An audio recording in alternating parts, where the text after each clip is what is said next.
Okie dokie.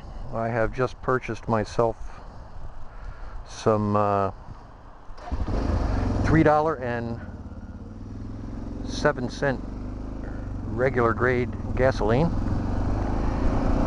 and we're going to continue on a little ride. Today is February 2nd. It's a what is it, Wednesday? At any rate, I'm pretty sure it's February 2nd, and it's a beautiful day here in the Mid-Atlantic. It's about 52, 53 degrees, which is quite a treat this winter. It's been unusually, well, maybe not unusually, but it's definitely been a below average winter temperature-wise, and even snow-wise, although the snow hasn't been too bad. I'm sure the people out in the Midwest and up in New England would argue with that. But so yeah, nice day, and I figured I'd take advantage of it and take the DR650 out for an hour or so. A test ride as much as anything. A few weeks ago I had the bike out for a short spin, and it started to sputter a little bit, just slightly, like it was starving for fuel. And so I decided to take the carburetor apart and give it a good cleaning up and whatnot. When I purchased this bike, it had spent the better part of the previous 12 years sitting idle, and I was worried right from the get-go that the carburetor might be gunked up, kind of gummy, you know, resin, varnish, old gasoline, that sort of thing. But it ran fine, and I pretty much just kind of forgot about it. But like I said, a few weeks ago, I did notice it sputter a couple times, so I figured, well, let's see what's in that carburetor. So I took it apart, and I didn't find anything specifically nasty looking, but I gave it a good soak and a clean up and sprayed out all the passages and orifices and all that sort of good stuff. And I also took the opportunity to make a couple of very minor modifications to the carburetor as per some stuff I've been reading about in the DR650 forums, just to increase the throttle response slightly, let the thing breathe just slightly easier. And I would have to say, so far so good. I don't seem to have done any harm, which is a good thing. Runs great. And my perception is that it actually is running slightly better, or let's put it this way, it's actually is ever so slightly peppier, which you know, maybe that's just wishful thinking, but it feels that way to me.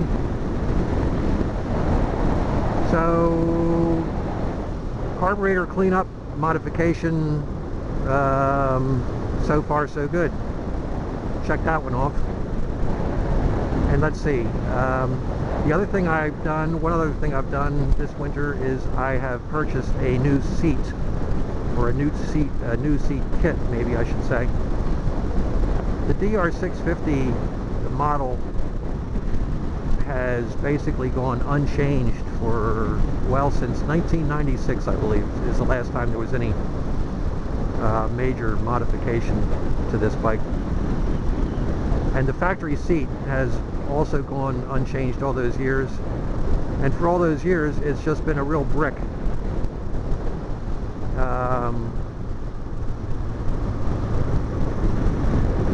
Generally the owners don't like it.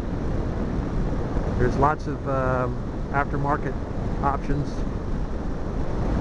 and a couple of the more popular ones like the Corbin and the Sargent are very expensive.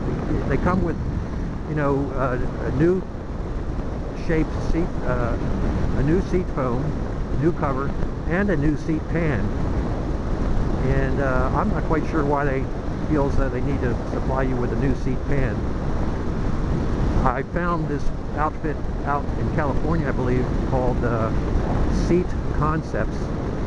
And what this fellow does is he Well, he makes aftermarket seats for tons of different bikes, but what he does is he gives you a new seat foam, you know, wider in the back, still skinny up front, so you can stand up on the pegs without any issues.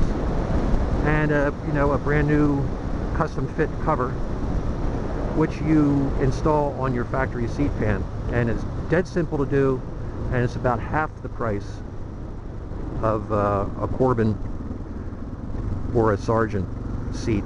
So I'm extremely happy with it. I'll tell you, it's just like the difference is night and day.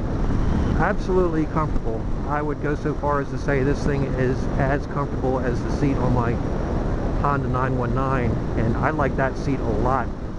I've spent many happy hours perched on that thing, and I'm sure I will do the same on this.